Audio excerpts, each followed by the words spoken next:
Welcome back to the Countdown. I'm your Countdown host, MJ Book, back for another episode here in the world of the Countdown. Hope everybody's doing good. Right now, just kind of chilling and relaxing, getting ready for we're now in the month of August. This is your boy's birthday month. So August got some interesting stuff happening. Of course, got fantasy football going on. Of course, wrestling and everything going on with 3GW, third generation wrestling. Please, like I always say, listen to those guys. But right now, I have a countdown dealing with the continuation of the 80s. This is episode 52. That's boggling my mind that this is going to be number 52 still. I've done 52 of these, and I thank every single one of you who've listened to even just one episode. I appreciate every single one of you. Got a couple of new listeners that I've noticed, so thank you very much. This is my continuation of the 80s because this sucker is almost done. I only have 3 years to go, and after this I'll only have 2 years left. This is 1982. Now, I said in the previous episode I did, which was 83, that these early 80s, some big movies happened in the early 80s. So that was why I saved these years of movies toward the end. That's why I did it in this order. It's because the end of the 80s wasn't quite as big with more movies as the early 80s were. Some seriously big movies were in the early 80s. Some seriously big movies at the end, of course, like Jack Nicholson said in the movie, the little bat sound, the little bat thing for Batman. But early 80s were huge, just absolutely huge. And that's why I loved doing it in this order. So instead of me just blabbing about it, let's get started with the countdown. This is a 10-spot countdown, and I may decide to mention some honorable mentions, but I'm not going to mention them at the beginning. I'm going to mention them at the end. Allows you to think more clearly if you happen to know about movies that came out and you'll wonder, is this movie in there? If I say it at the honorable mention, you're like, oh, well, no, it's not there. Gives you more room to think, more movies to think. And what can I say? I like making you all guess. So let's get this party started with number 10. Number 10 stars an actor who I've said it before, has been a contributor in a way to the countdown. He's been named a lot. His movies have been named a lot. This franchise has been named a few times as well. This is directed by John Milius, and it stars, of course, Arnold Schwarzenegger, James Earl Jones, Max von Sydow. I always say that name wrong. If you listen to the show, you know I am horrific when it comes to people's names. That's probably never going to change. But just by saying those titles, those names, you probably already know what the movie is. But for those of you on YouTube, Conan the Barbarian. Now, I have said in a previous countdown that between the two Conan movies with Arnold, because that other one does not count with Jason Momoa because it was just ass. These two Arnold movies, I happen to prefer Destroyer. I think Destroyer is better than Barbarian. But that's not saying Barbarian is bad. It's not at all. It's a very good movie. I just happen to appreciate Destroyer a little more. But in this movie, the best part of it is James Earl Jones. James Earl Jones, that character that he plays is remarkably evil, but you can also somewhat understand his evil. And at times, he even says to Arnold, I was young and back then, and I sought power through, this other method. And as I got older, I discovered another way to do it. So Doom was an interesting character and an interesting name, by the way.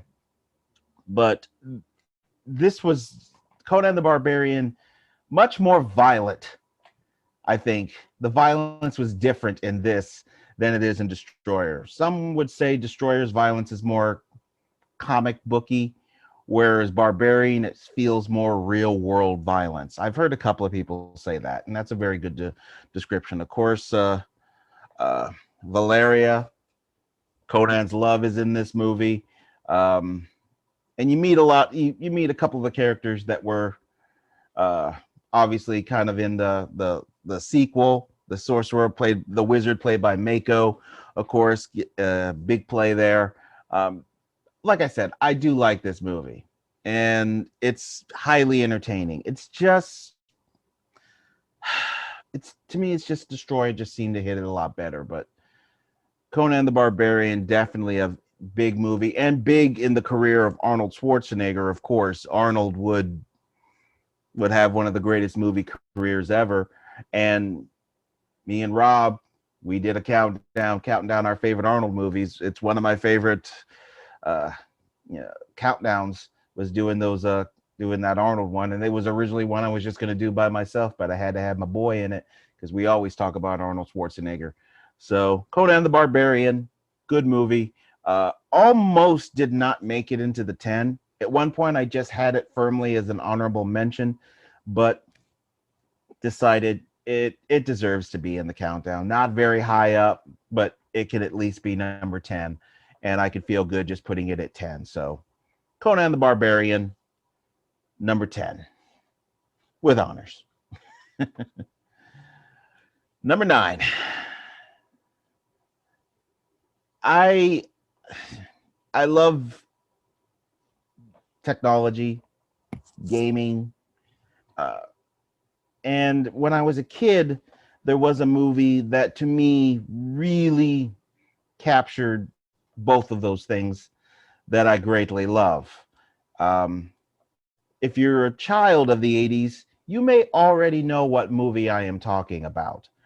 For those of you on good old YouTube, you are seeing what I'm talking about.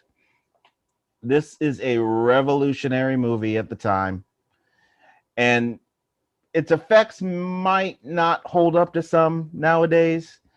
And it has had a sequel, of course. This movie was directed by Steven Lisberger, and it stars Jeff Bridges, Bruce Boxleitner, David Warner. Tron. Now, Tron follows the story of this computer hacker who's played by Jeff Bridges, who gets abducted and sucked into this digital world. And at the time, the effects I think the effects are still quite good. Never seen a movie like this before at that time. And if I'm truly honest with myself, even to this day, still have not really seen a movie like Tron. Tron, to me, was a huge game changer. It was a risk to do a movie like this, believe it or not. It's so against the grain, so different. And we've seen movies nowadays where people get sucked into these worlds and all this. We've seen it before. I mean, Space Jam, both of them. We've seen these movies before, but this is dealing with a different type of thing. We've seen real life actors having to be with animated characters. That has been done to death. But still, this kind of thing where you're sucked into kind of basically a computer, a game, this is so different.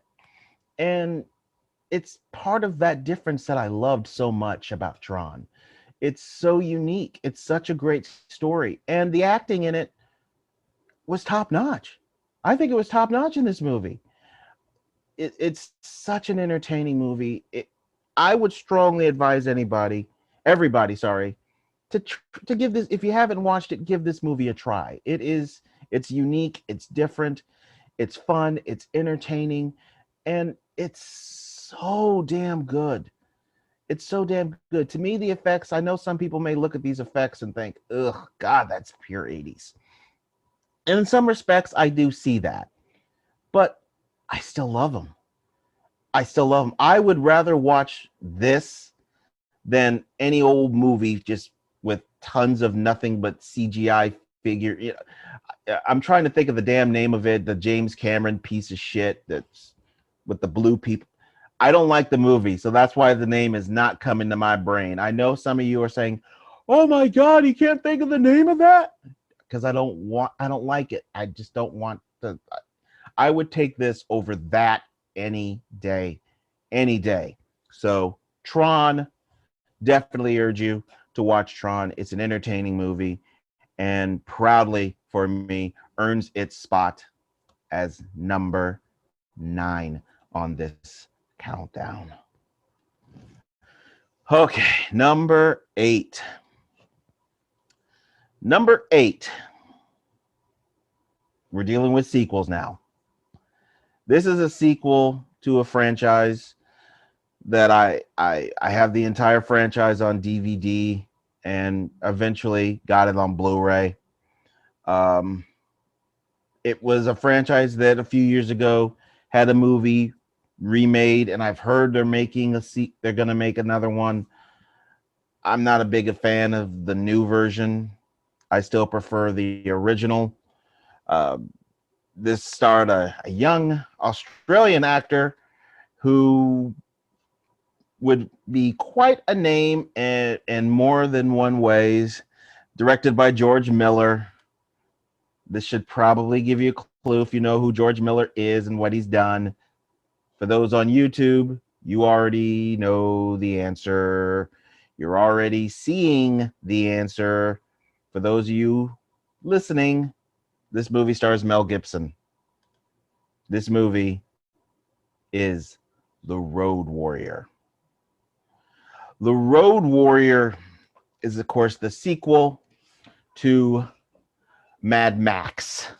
Now, I love Mad Max. I think Mad Max is genius. Some people may not feel that way, and that's fine.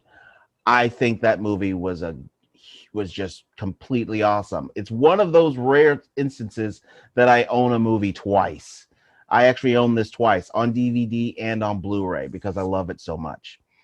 And there are some ways that I actually think The Road Warrior is better than Mad Max. Now, some people fall in love a little more with Mad Max Beyond the Thunderdome, which I do like. But of the three, I think Thunderdome was the worst of the three, which is not a rip. Something has to be, but that to me is the worst. And Mad Max and The Road Warrior, it interchanges. Sometimes I think Road Warrior is the best. Sometimes I think Mad Max. But in this post-apocalyptic, which got really big, and this franchise is one of the reasons that post-apocalyptic thing got really into gear with Hollywood. He's this cynical drifter still, and he agrees to help this gasoline community escape this horde of bandits. Mad Max is such a complicated character. Is he a hero? He is, but he doesn't think of himself in those respects. In some respects, he just wants to be left alone, you can almost feel. But he gets drawn into these situations, and these situations bring out his humanity, bring out his heroism, and that's where he really shines.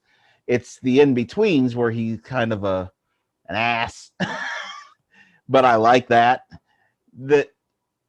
makes the character so complex. He's definitely the guy you want to have your back in an alley. Doesn't mean you have to invite him to dinner. You don't have to invite the guy to dinner, but he would have your back in an alley when the chips were down. And I know people who just absolutely love the more recent Mad Max thing. I've never watched it because I think I looked at the trailer, I thought it was stupid.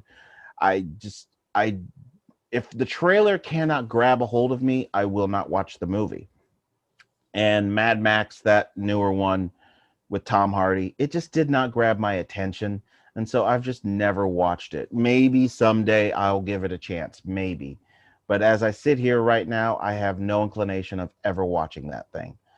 Road Warrior, or as it sometimes is called, Mad Max 2, depending on where where you are, or how you were brought up, where you were brought up. For me, this is just Road Warrior. I know people who call it Mad Max too, but the Road Warrior is an amazing apocalyptic movie. It's one of it's one of Mel Gibson's best. You know, if you ask me to choose between Mad Max movies and Lethal Weapon, I'll take Mad Max. And I love Lethal Weapon movies, but to be honest, with Lethal Weapon, it's the first two. After that, it's just too much, and the fourth one is just shit. Whereas with the Mad Max, those three, I love all three of them. Even though I just said Thunderdome is the worst of the three, it's to me in the same argument as when I say in the Dark Knight trilogy, Dark Knight Rises is the worst of the three. It's not a rip. It's a totally watchable movie, can totally enjoy it.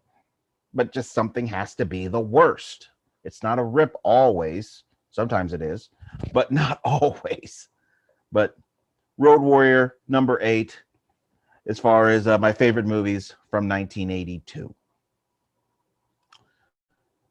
Oh boy, number 7. I know somebody who might not like me putting this movie this far down. And I love this movie. I absolutely love this movie. But 82, as far as movie years, this is one of the really big ones. This had a lot of movies in it that were really, really rough to not put in here. I'm going to mention just a couple of honorable mentions right now. 48 Hours, the original. I love that movie. And originally, that was number 10. That was originally going to be number 10. And at the last minute, I replaced it with Conan the Barbarian. Partly I regret it. In some parts, I'm like, it was a better choice. But 48 Hours, an amazing movie. I love Swamp Thing, the original Swamp Thing movie. Some people may not. I do. I loved it. The Toy, with the one of the legendary comedians of all time, Richard Pryor and Jackie Gleason. That's just a few honorable mentions just right there. This next movie, not a comedy. Like I said, this is going to tick somebody off maybe that it's this far down, but it was such a stacked year in movies with me that some movies were going to be maybe lower than they deserve to be in some respects. But hey, this is 1982's fault for having so many good movies. If you're on YouTube, you're already seeing it. For those of you who are listening, this movie is a huge game changer, and of course spawned off just a few years ago a sequel directed by Ridley Scott. This movie stars Harrison Ford. That should already tell you right there.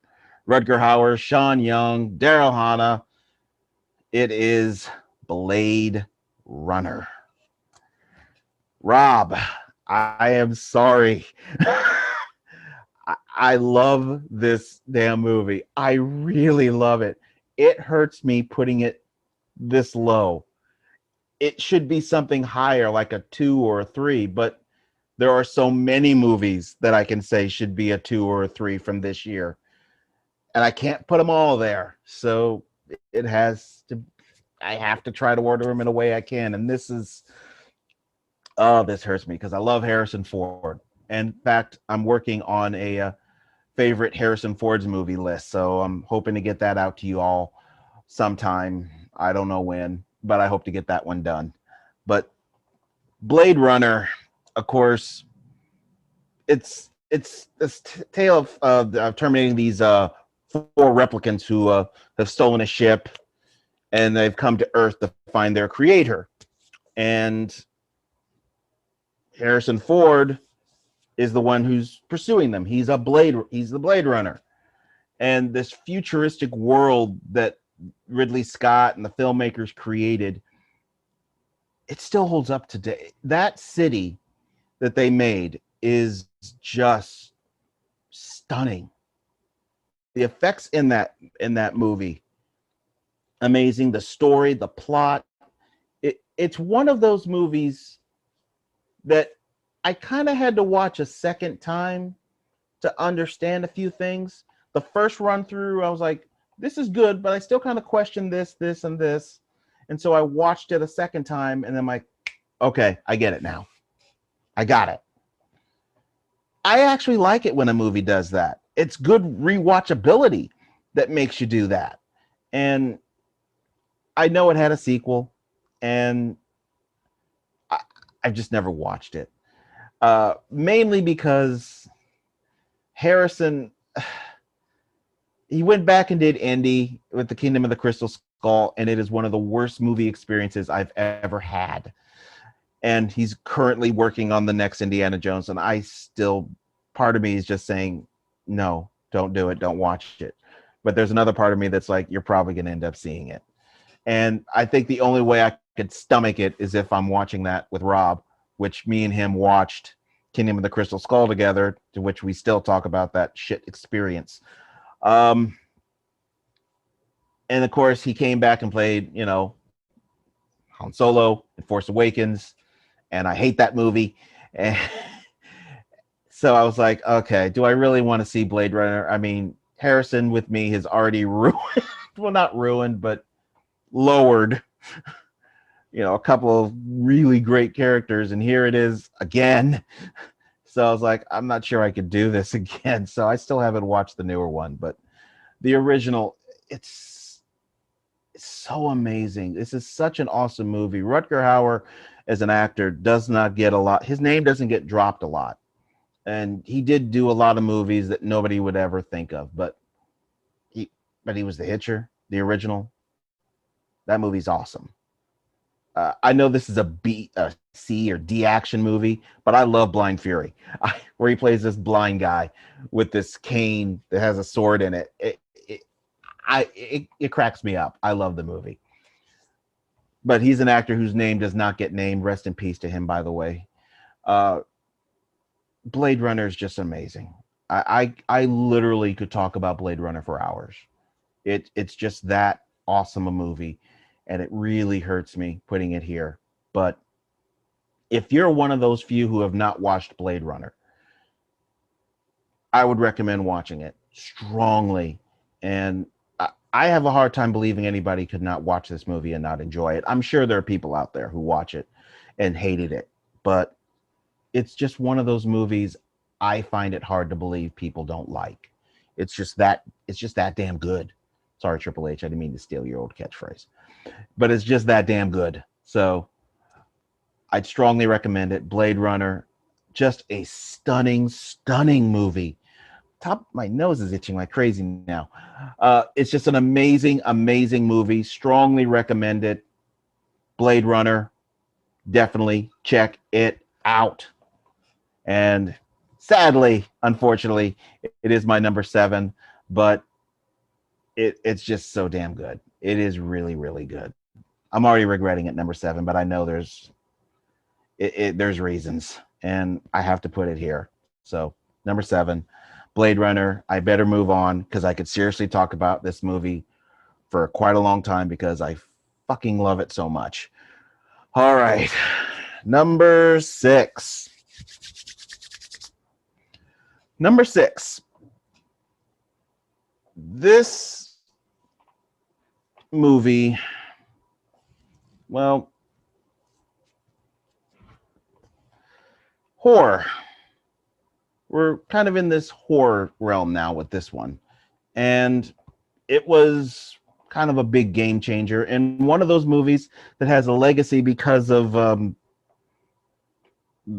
the supposed things that happened during the making of the movie. It's one of those type of movies that has an interesting story just in its making.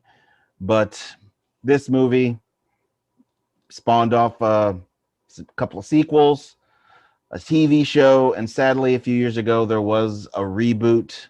This movie is directed by Tobe Hooper. Does that tell you what it is? If it doesn't, YouTubers, you're seeing what it is. This movie stars Jo Beth Williams, Heather O'Rourke, Craig T. Nelson. Poltergeist. Poltergeist, which I still own on, I know I'm about to be old when I say this, but I still own this movie on VHS, but I do have it on DVD. Don't worry. I did eventually get a little more recent, and it's something I wouldn't mind owning on Blu-ray. But this just stars a family who's moved into a nice, they're in a nice house. They've moved into a nice home. Unfortunately, the developer who built these homes has kept a little dirty secret. And that dirty secret is affecting this family in the form of poltergeists. And they are being haunted badly by these poltergeists. And Heather O'Rourke, who's the little girl you're seeing right there, it's usually with kid actors, they can, in movies, they can really, really annoy you. Like in the Tom Cruise War of the Worlds.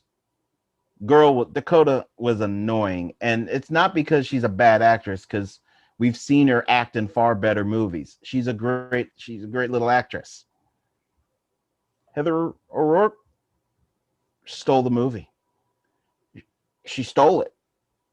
And the classic line was, "They're here." And the way she says it with this cute voice, but also bone chilling, blood curdling, terrifying, introspective. It's like, who's they? And what are they doing here? And what do they want? She says it in a way where it covers all the spectrums. And for a little kid to just say two words and make you go in all these directions is a compliment to the writing, and a compliment because the writer is writing the words, but the actor is the one that has to say these words to make you feel a certain way. And she just did a great job making us feel all kinds of ways.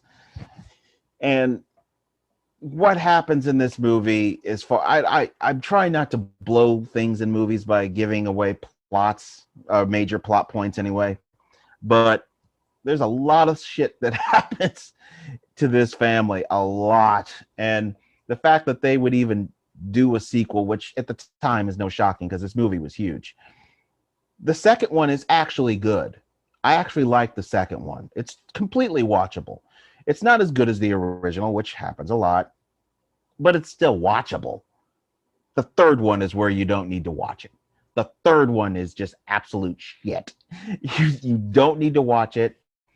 As far as the Legacy TV show, I tried to get into that and watched it.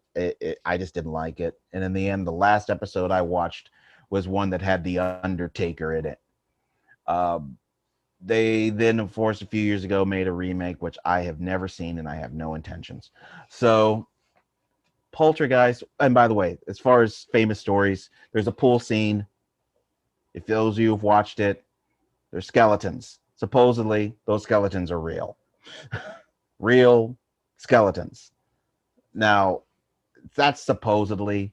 I've heard rumors that that's real. I've also heard rumors that that story is complete BS. But it's one of those stories that goes around. So, do I think they're real? They certainly looked real, but that's Hollywood. You're supposed to make it look real. So, I don't know if they're real. It probably would be cheaper to get real ones than making them. That's probably a cheaper way of doing it. But and who's to say Hollywood isn't cheap? We know Hollywood is cheap, so it wouldn't shock me if those are real. But Poltergeist, like I said, just a great movie. The effects in it, some of them are quite laughable. I'll just say the bathroom scene with the guy in his face. That's all I'll say. If you haven't watched it, I don't want to blow things for you, but that scene's a bit laughable. But it's laughable kind of in a good way. I mean, it is the 80s, folks. I mean, the effects of the 80s are the effects of the 80s. But it's still a good movie. Great acting by everybody, especially Heather O'Rourke, a child actress who sadly, unfortunately, there's people in this movie who real life, unfortunately, died far too young. For example, the two daughters in this movie. Uh, it's it's such a good movie, and it is a benchmark for their careers. The sad thing is, wish their careers could have gone on a little further, but life is life, unfortunately, and that sucks. But still, very good movies. One of the writers, of course, for this movie was Steven Spielberg. So you got Spielberg involved in this, and like I said, just a great movie. And Poltergeist, number 6. Love this movie. Oh boy, we're in our top 5, the top half, the creme de la creme. I guess, as I've said, I think a couple of times. And this first one, people are going to laugh at me. People are going to laugh at me for putting this movie even on this list. People are going to laugh at me for putting this movie this high up. But I love this movie. This movie has spawned off a few sequels. This movie spawned off, got a TV movie. It spawned off a TV series. And I've actually heard they want to remake this. I mean, into a movie. I'd be curious, depending on who they hire. But all those versions that I mentioned that do exist, I've watched every single one of them. I could have done without the TV movie. It was bad. The TV show, it has its moments. It's not total crap. But if you're wondering what I'm talking about, this is directed. This is going to be another one of those names that I'm going to absolutely butcher. And that's just what I do. Don Coscarelli. Don Coscarelli. I probably said the name horribly wrong, so do apologize. Stars Mark Singer, Tanya Roberts, Rip Torn. Does that say what the movie is? For you folks over there in the YouTube verse, you're seeing it. It is, of course, the Beastmaster. Yes, Beastmaster. I know some people are laughing at this. Also, I didn't want to forget John Amos is in this as well. It is a B movie of B movies. I get it. I know, but sometimes a movie just hits you. And I loved this movie. It takes place in the world of witchcraft, swords, sorcery, things of that nature. And it's all about this boy who is part of a group of people who is wiped out. And he garners this ability to talk to animals. And it seems so goofy. Even as I'm describing it, I'm like, why do you like this? But maybe part of it has to do with Mark Singer, who at the time, unique action star. I mean, he's unique as far as action stars go. Of course, I love him in the V series. I gotta create some kind of a countdown list where I can talk about V, because V is so awesome. But Beastmaster, it's just so entertaining. I mean, I would rather watch Beastmaster by proof of its place on this list than watch Conan the Barbarian. And I know there are people who think that is sacrilegious. I can't even say that word. Bad. It's just bad. But I just love the Beastmaster. I have this on DVD and Blu-ray. I love the Beastmaster. I'm a sucker for this movie. I even love the second movie, Through the Portal of Time. I even love that. I know some people hated it. I friggin' loved it. The Beastmaster is just an entertaining franchise. And of course, this first movie introduced to a lot of people. There was a lot of people who would be introduced to the beauty that is Tanya Roberts. Rest in peace to Tanya Roberts, another person we lost too early. Tanya Roberts, just damn, just absolutely stunning.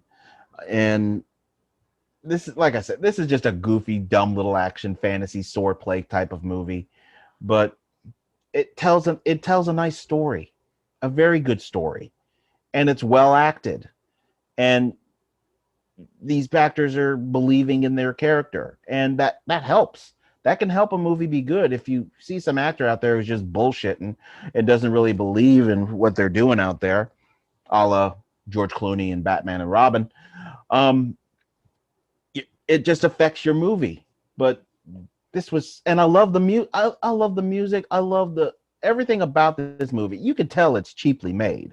I mean, you could just tell by looking at it. But I can look past that. If you look hard enough, yeah, you see it. But I just love this movie. It's just an amazing, fun little movie. It's one of those movies that just sit down and watch it. You don't have to. Some movies are just great cheese, and this is just great cheese. It's just entertaining. And who cares if it's, becomes, if it doesn't become a big time Hollywood hit? That doesn't matter. At the end of the day, this is one of those things, like, as long as you enjoy it, that's all that matters. And to me, the Beastmaster is something that you just sit down and enjoy. Turn off the brain a little bit and just sit down, watch it, and enjoy it. And this is something I tremendously enjoy.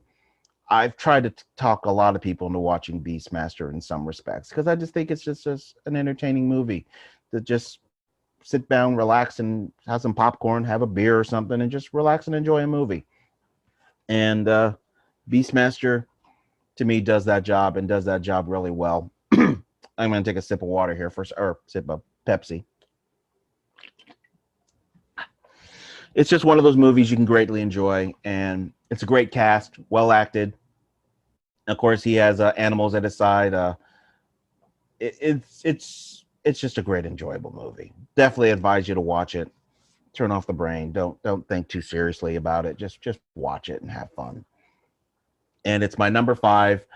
I know some people are going to get mad at me about the Conan comment, but I'm sorry. I would, if I had to choose, you can only watch one of these for the rest of your life, and you can never watch the other. Beastmaster or Conan the Barbarian. I would choose Beastmaster. Sorry. Number 4.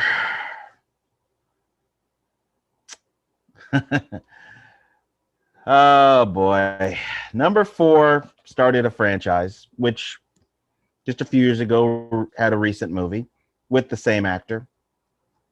This is a series that has gone up and down, up and down, up and down. Unfortunately, more recently, down. And yet somehow it wouldn't shock me if they decided to do another one, although I'm not sure if I would want to watch it. For those of you in the YouTube verse, you're already seeing what it is. For those of you listening in, this was directed. This will be another name I'm probably going to mess up. Ted Koscheff. It's written by David Morrow, who wrote the original book that this is based off of. Stars Sylvester Stallone, Brian Dennehy, Richard Crenna. First Blood. Now, First Blood it's an interesting movie, because for those who've read the book, which I did read the book once, and I don't read books that much, so the fact that I read this says something. It's different, definitely, than the movie in some respects, especially the ending, which I'm not going to say a whole lot on, or try not to say a whole lot on.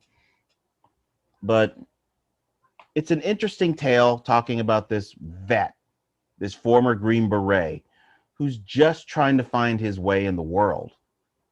And he gets forced out of town by this just jerk of a sheriff. And he just wants something to eat.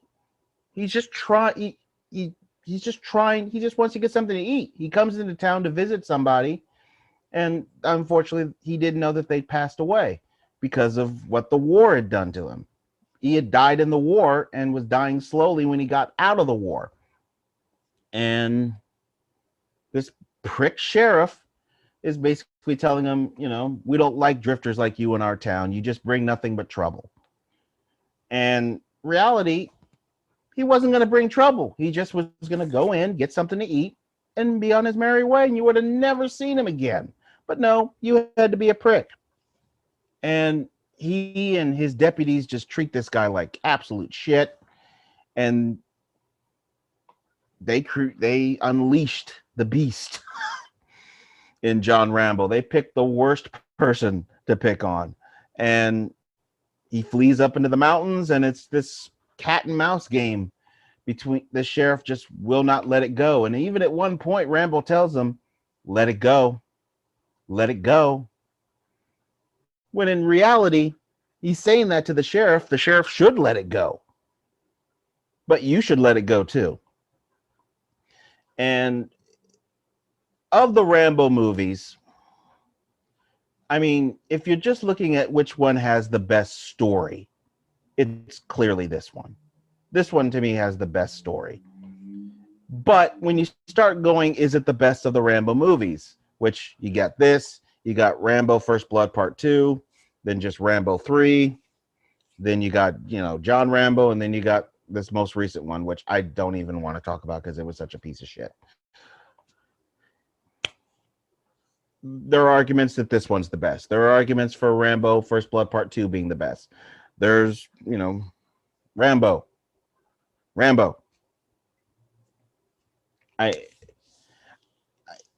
It's a rough franchise. It goes up and down, and the titles I think are the hardest to follow. If you just see the titles without knowing anything from them and try to order them, there's a lot of the ones that you would put at the end first just by their names. So as far as naming the franchise, they did a terrible job on that. But this movie, this is, Sylvester Stallone, obviously in shape, but this is before he got in ridiculous shape. This is, in some respects, one of the better movies of the entire franchise. And it helped build this career that Sylvester was building off the back of Rocky, for example. And he would build himself quite an action career. And this would become one of his more iconic characters, of course. Between this and Rocky, those are, when people think of Sylvester Stallone, though I'd be shocked if anybody thought of some other character before they thought of those two. Maybe some people more recently would think of the Expendables. Maybe you would think of that. But obviously his top two characters are Rambo and Rocky. Starts with R's. What a shock.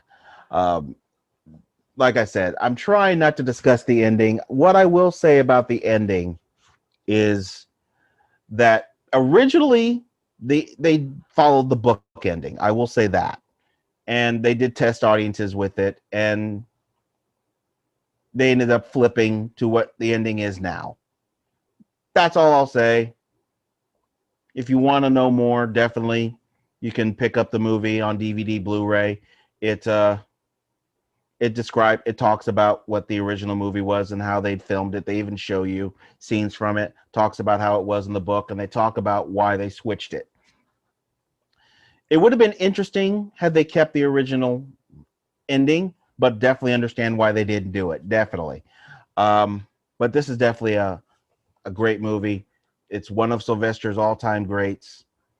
He has quite the career because of this movie, and it is number 4, First Blood. Number 3.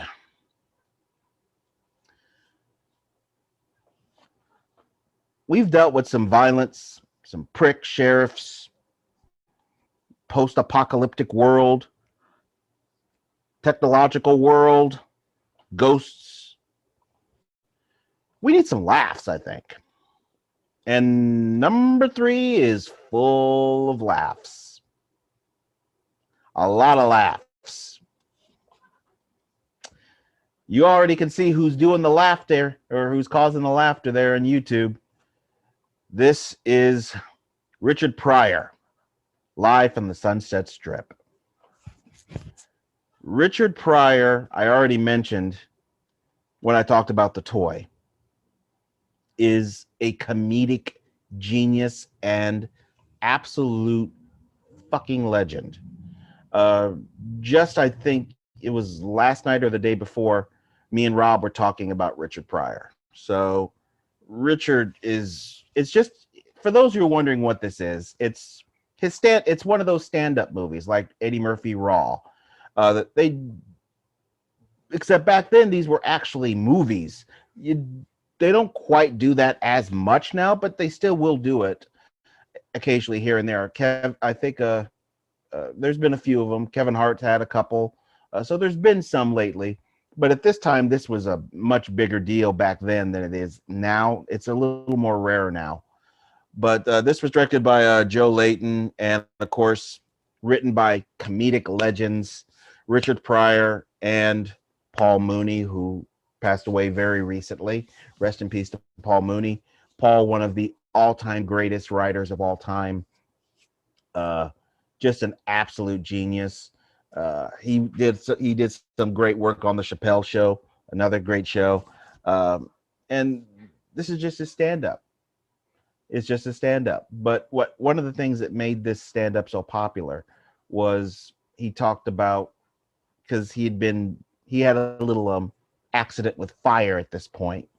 And, he's making jokes about the fire, lighting a match. What's this? Richard Pryor running down the street. I mean, just stupid stuff like that, talking about his whole drug situation. Also, what made it even more famous was his talk about his trip to Africa and talking about, never using the word, for some of you get offended. Fine, I understand. But he used to say the word nigga a lot. And he talks about he'll never use that word again because he went to the motherland. This just goes through his, he does a lot of stand-up going through his whole career. Of course, he brings back Mudbone, and it's one of the all-time greatest stand-ups. Now, I know there are some Richard Pryor fans who hold other of his performances higher up. I've heard a lot of people say Here and Now, which I own both this, and I do own Here and Now. I have a couple of his on DVD. But Richard Pryor Live from the Sunset Strip, to me, was my all-time favorite. I watched tons of Richard Pryor movies at this point, but believe it or not, as far as stand-up, watching his stand-up, this was the first one. I'd listened to many of them on, I'm about to be old again, on record. I'd listened to several Richard Pryor records prior to this. It was the records that got me into watching his movies, and his movies got me into watching this stand-up, and this stand-up got me into watching the rest of his stand-ups.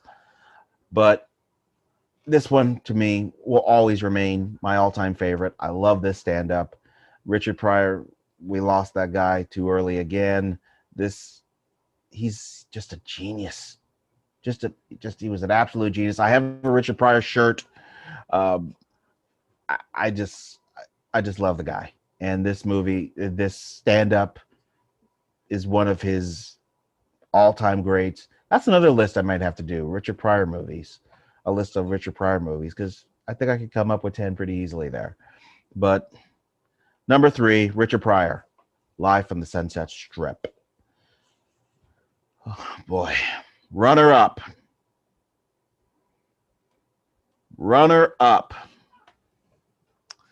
Oh, boy. I'm looking at it, and part of me thinks that I've lost my damn mind.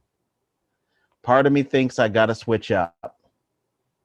But I can't. This is what it is.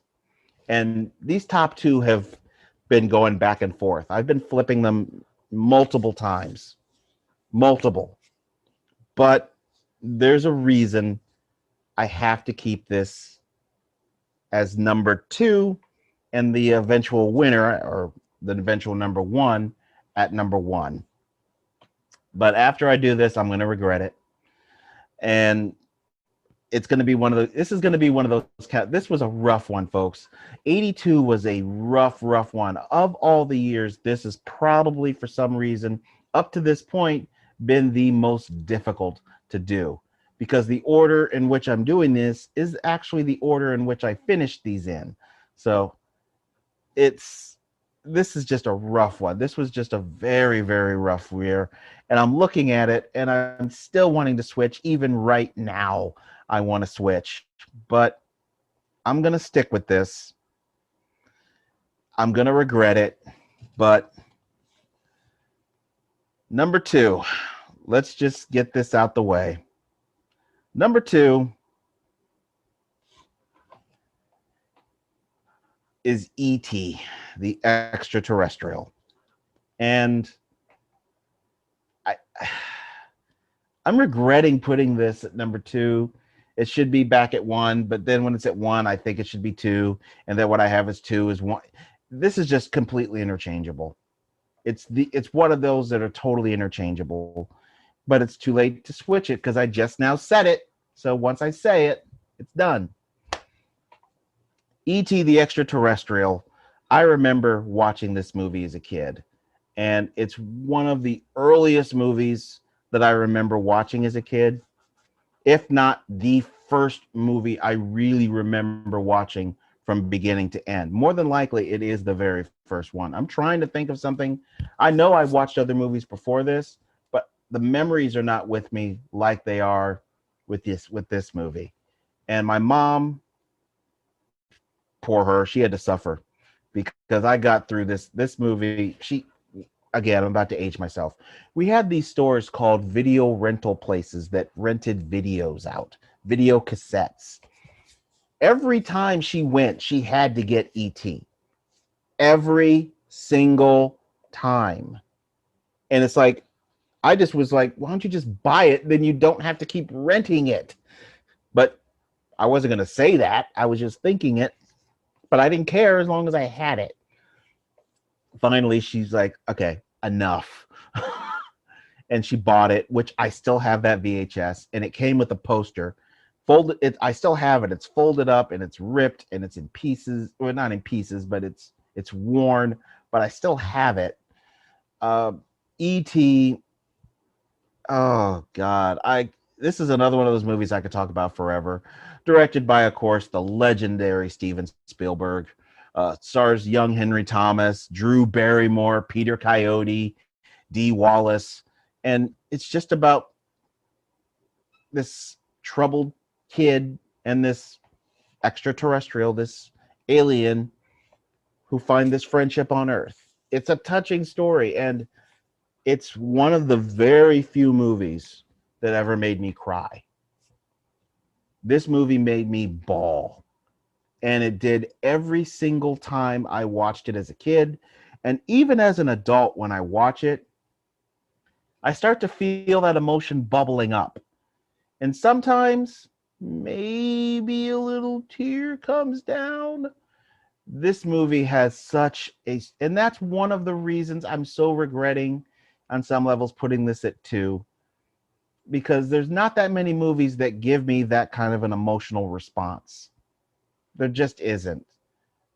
But this one really, really, really gives me that emotional response. And again, I'm regretting it. Part of me just thinks I should just say this is number 1 and be done with it. But it's too late.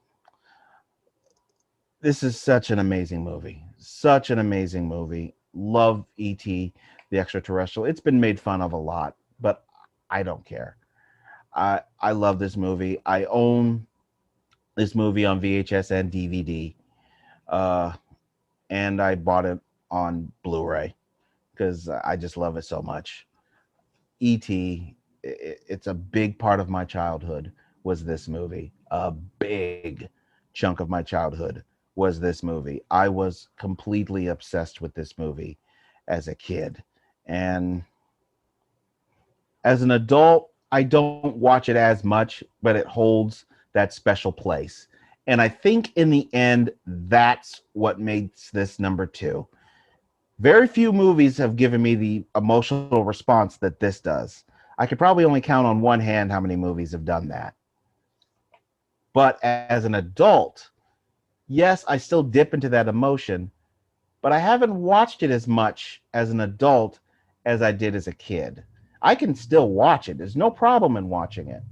But what eventually is now, what is number 1, I can honestly tell you the last time I watched it, and it was 3 months ago that I watched it, and I'll end up watching it. I know in a couple of months. I know I will be watching it in a couple of months. What is going to be number one? But E.T., an amazing, amazing movie.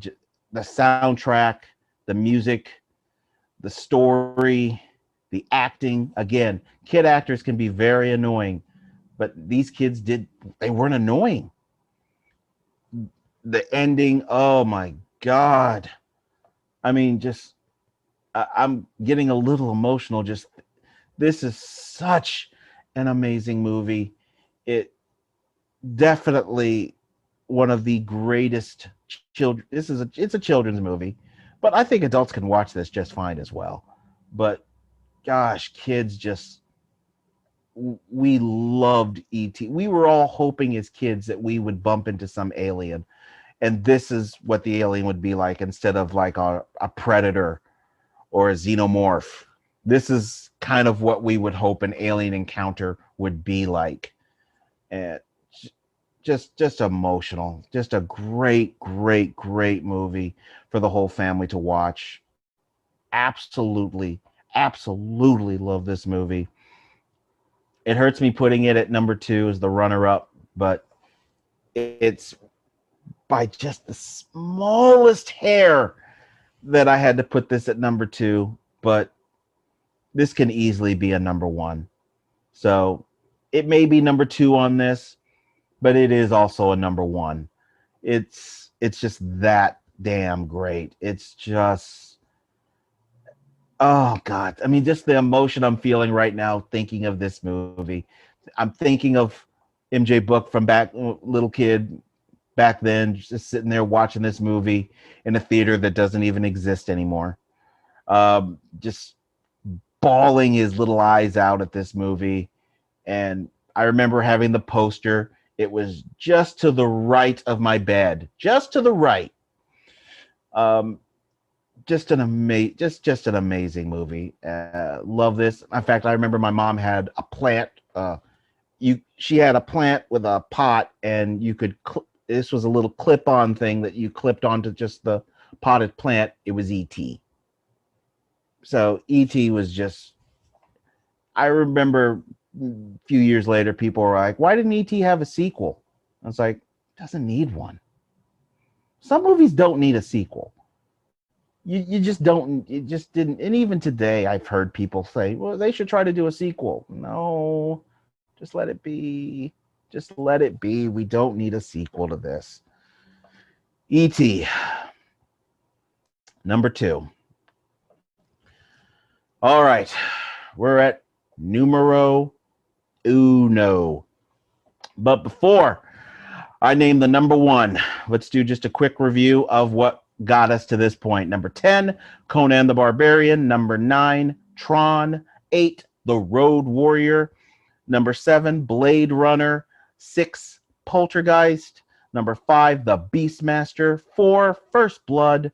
3, Richard Pryor, Live from the Sunset Strip. And number 2, runner-up, E.T. the Extraterrestrial. Oh boy. Number 1. God, this is rough. There are certain things who people who know me think of certain things when they think of me in the movie world. You'll think of, some people will say Star Wars. That's fine. Batman, of course, is a big one. James Bond is a big one. And so is this. And by this, YouTubers, y'all are seeing what it is.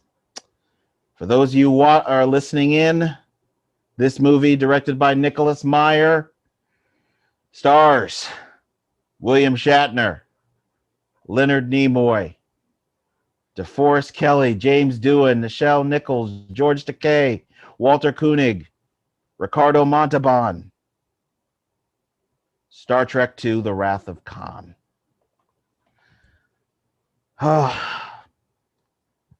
I'm a Trekker. I'm a Trekker. Of all my loves, one of the very earliest was Star Trek. I honestly can say I don't think I was quite into the I was just starting to claw my way into the world of Batman, and I was already a Star Trek fan. And how I got to be such a huge Star Trek fan, it's all my mom's fault. And she's not even a Trekker. She's not. But she had bought Star Trek, the motion picture, and Star Trek II, The Wrath of Khan on VHS. Both these movies were out. I had never watched them or heard of them. By the way, I still have those VHSs. I have all the original Star Trek movies on VHS and the Next Generation movies, because they were still doing VHS. I have all those on VHS still, and I will never get rid of them. That's how big of a dork I am. I had never watched it. And I typically watch movies in order. This is one of those rare instances where I didn't. She was watching Star Trek II, The Wrath of Khan. And I watched it. And I'm looking at it, and I'm enthralled. I love it. And I'm like, what is this? And after it was over, I just loved it. And she's like, well, if you like this, maybe you should watch the first movie, because this is a sequel. I'm like, what is it? And she's like, it's Star Trek the Motion Picture. I'm like, can we rent it? And she's like, no need. And she pulls it out of this video cassette holder, which I have still. We had this video cassette holder. I still have it. I'm looking right at it right now, as a matter of fact. I placed it here in the 123 studios to kind of hold up some displays, but I'm looking right at it. And it does still have some VHSs in it. I still have some. Sorry, I'm a dork. And so I watched Star Trek the Motion Picture. And on the back of the motion picture, it says that there's an original series. And I'm like, this was a TV show? And that's how I started hooking into the TV show. And at that point, it's over. I'm completely hooked, invested, and have become a Trekker. Not a Trek-E. Trek-E are the original fans. Trekkers are the next generation of fans, their sons and daughters. The term keeps changing. I don't know what it is now because I'm not a part of it. I'm a Trekker. And I would just tear through the Star Trek movies. But this one homes back all the way to an original episode in which Admiral Kirk must stop an old friend of his, an old nemesis, Khan Noonien Singh, played by Ricardo Montalban, who played the same character in the original series. And if you watched the original series, the episode, it of course ends with the classic, Star Trek fight between Kirk and Khan. Of course, Kirk wins. And at the end, he banishes him onto this world. Well, many, many years later, Khan is discovered on that world and is extremely angry and is after revenge. And he wants Kirk bad. And that's the point of this movie. It's revenge. But it's so well played, so well acted. The effects very much still hold up. I don't care what anybody says. Very well acted by all. I don't care what anybody says about William Shatner. The hell with you. He's the Shat, and he will always be the Shat. And thankfully, I met him. I'm gonna post that.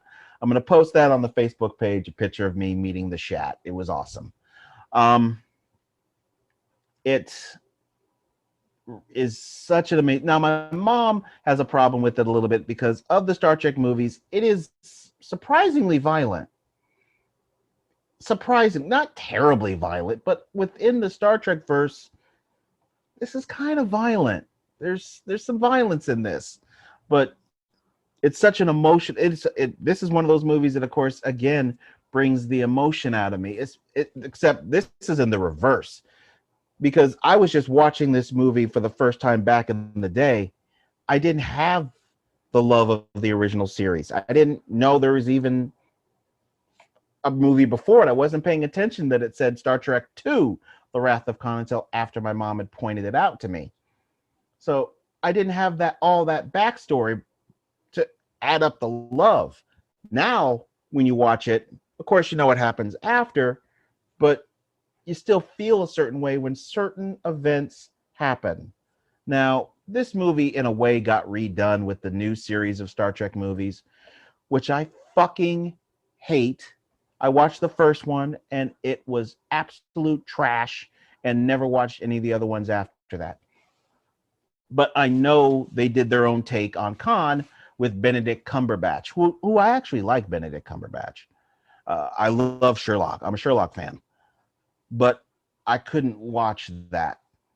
The events of this is basically, Star Trek movies kind of went on this thing where it was a two-part play almost, in a way, where this was one part and then Star Trek 3 would be the next part to this play. I mean, because the movies are tied together. Essentially, Star Trek 3 takes up right after this movie.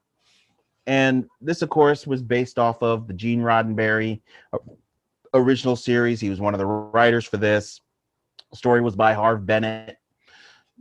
And Star Trek is one of those things I have a hard time keeping at a low volume for, not overly talking about, because I love it so much. I love Star Trek. I'm a Trekker, as I've said.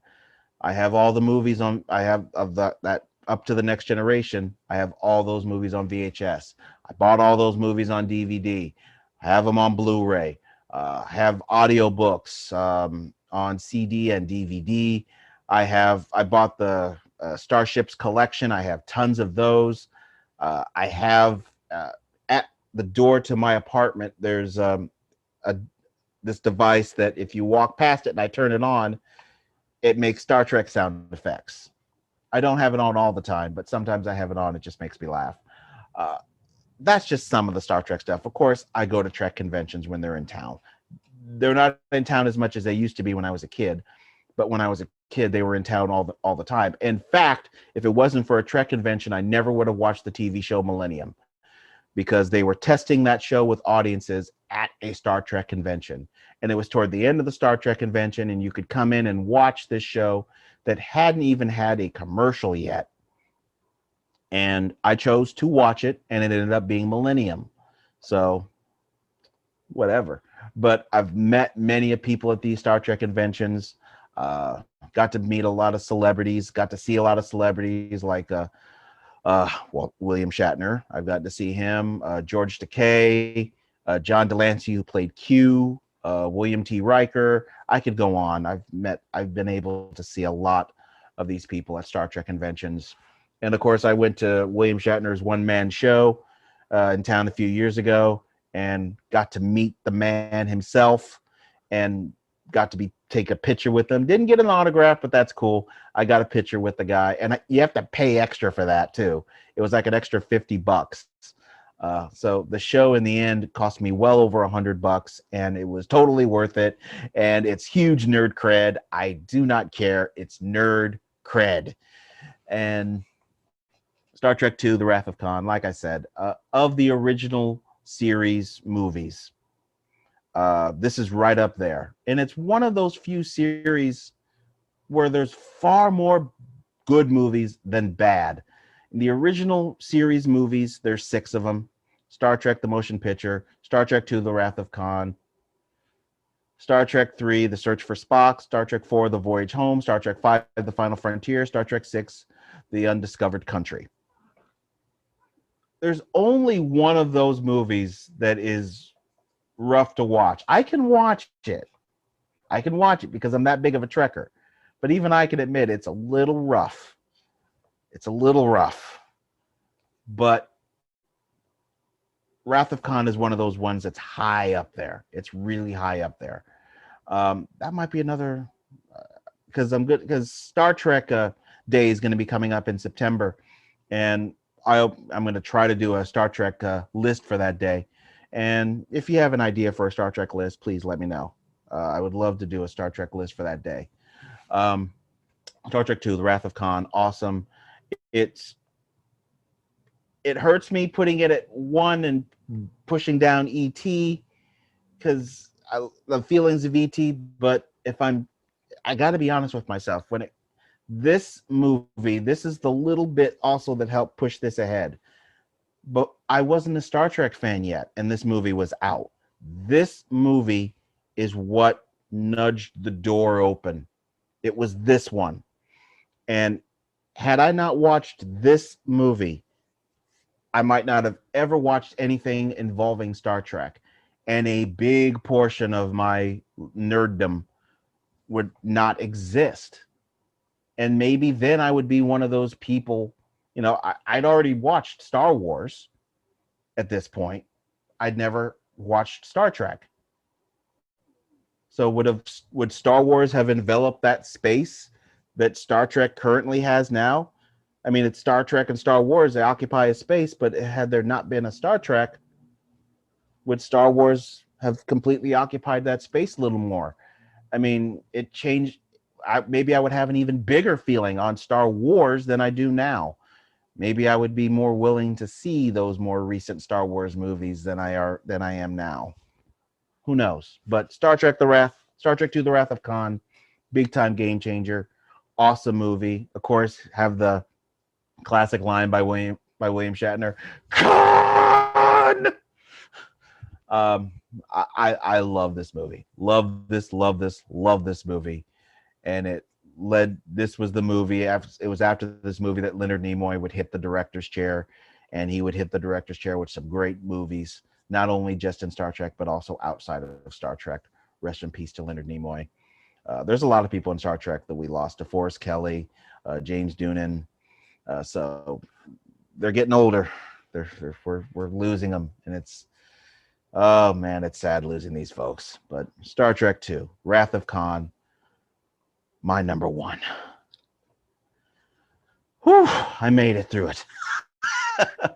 I made it through.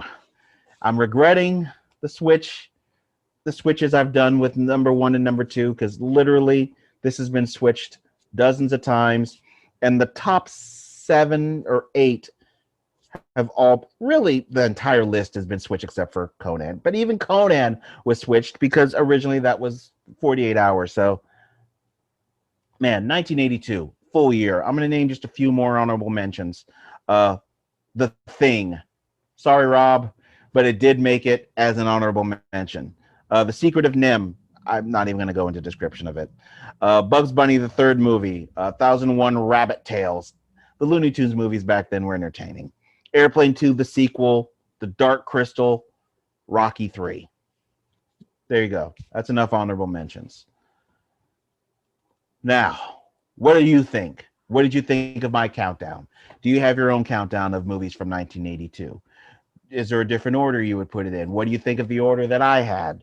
Any comments that you have on this list or any other list? Or do you have your own lists that you have an idea for me to do?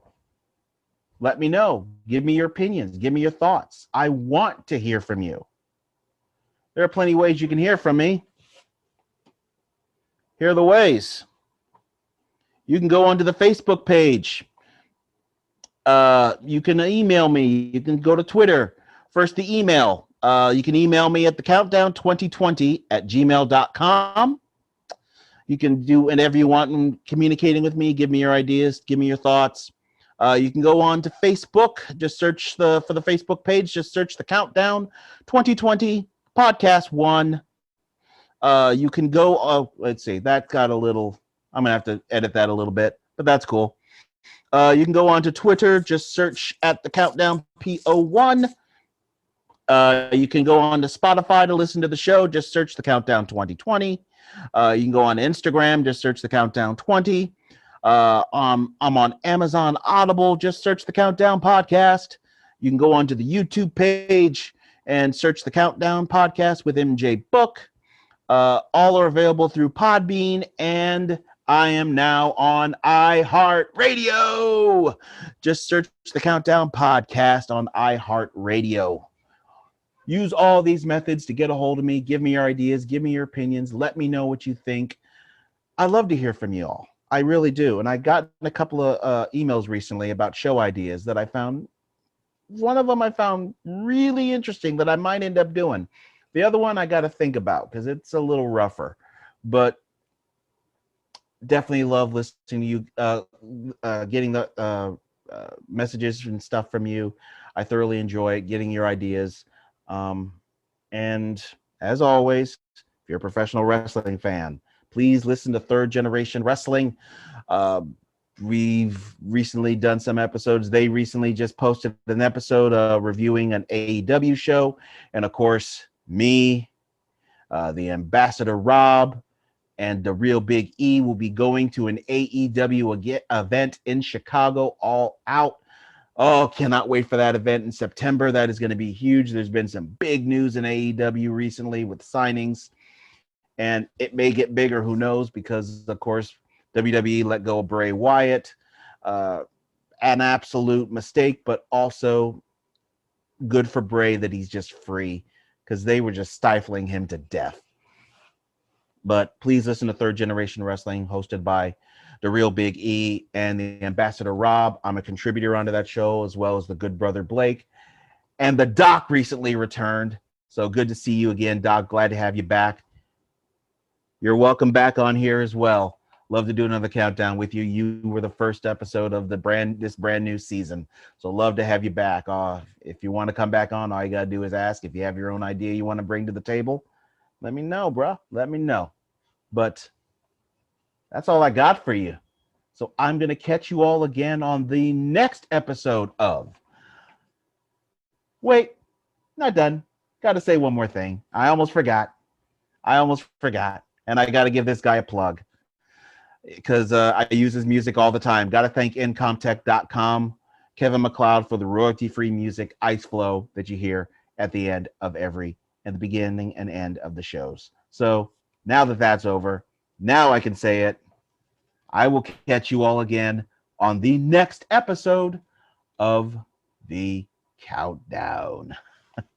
Have yourself a great day or evening, whatever time it is. Bye-bye.